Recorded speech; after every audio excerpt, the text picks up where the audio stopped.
di atas gunung Al-Muqattam ini.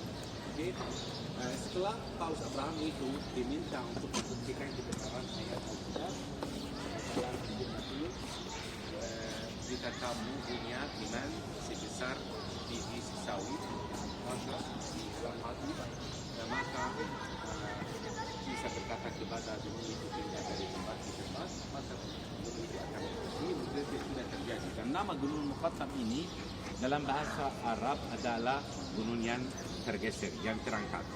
Oke, itu menurut tradisi agama Kristen yang ada di Mesir, mukjizat ini sudah terjadi sekitar tahun 975 Masehi. Oke, pada masa seorang pemerintah Mesir namanya Al-Mu'izz Zunuddin Al-Fatimi. Oke, yang meminta Paus Abraham untuk melakukan mukjizat.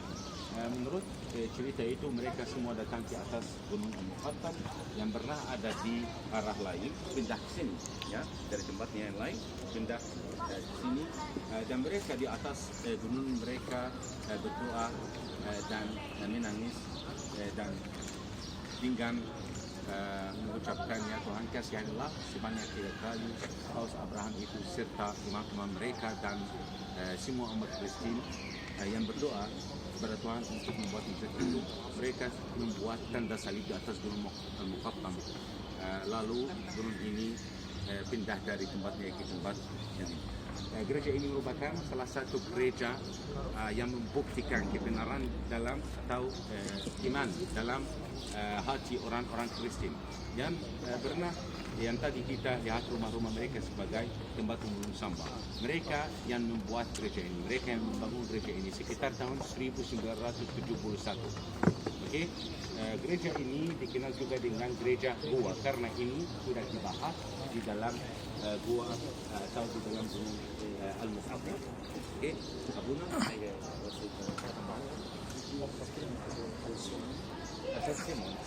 Saint-Simon sebenarnya Saint-Simon itu dia bukan orang dari gereja atau pendeta atau paus dari gereja, dia hanya orang biasa tapi dia punya iman. Ini dengan iman di dalam hatinya itu dia menjadi orang yang bisa membuat mukjizat menurut ayat-ayat Alkitab. Saint-Simon itu dia adalah seorang botak kepalanya dan bermata satu. Mengapa bermata satu? Oke, menurut ayat-ayat Alkitab juga itu disebutkan dalam Matius.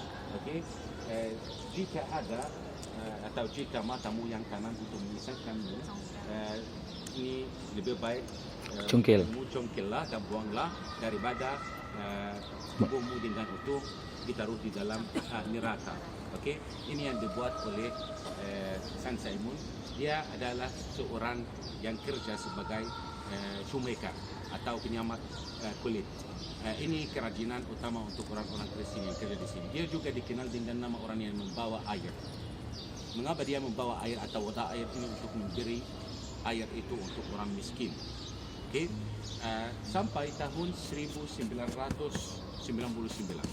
tidak diketahui di mana dia tinggal. Dan setelah mukjizat itu sudah dilakukan di atas gunung Muqattam, dia sudah hilang. Paus Abraham yang tanya dia untuk bantu untuk membuat mukjizat itu, dia mencari tempat dia, tapi dia tidak dapat apapun tentang di mana dia tinggal atau dia berasal dari mana atau seperti itu. Dia sudah hilang setelah mukjizat itu dilakukan. Tapi sekitar tahun 1999 ada penemuan di bawah gereja yang tadi ada di tempat gereja gantung itu. Mereka sudah menemukan kerangka Saint-Simon dengan tulisan, dengan gambar juga, itu menggambarkan Paus Abraham dengan seorang membawa botol air di bahunya, dan juga dengan gambarnya yang menggambar Saint-Simon itu sebagai orang butak dan bermata satu. Oke, setelah orang Kristen di sini membangun gereja ini, mereka mendedikasikan gereja ini dengan nama Saint-Simon. Dari masa itu atau dari tahun 71 sampai sekarang dikenal dengan nama gereja Saint-Simon. Simon atau Simon? Saint-Simon.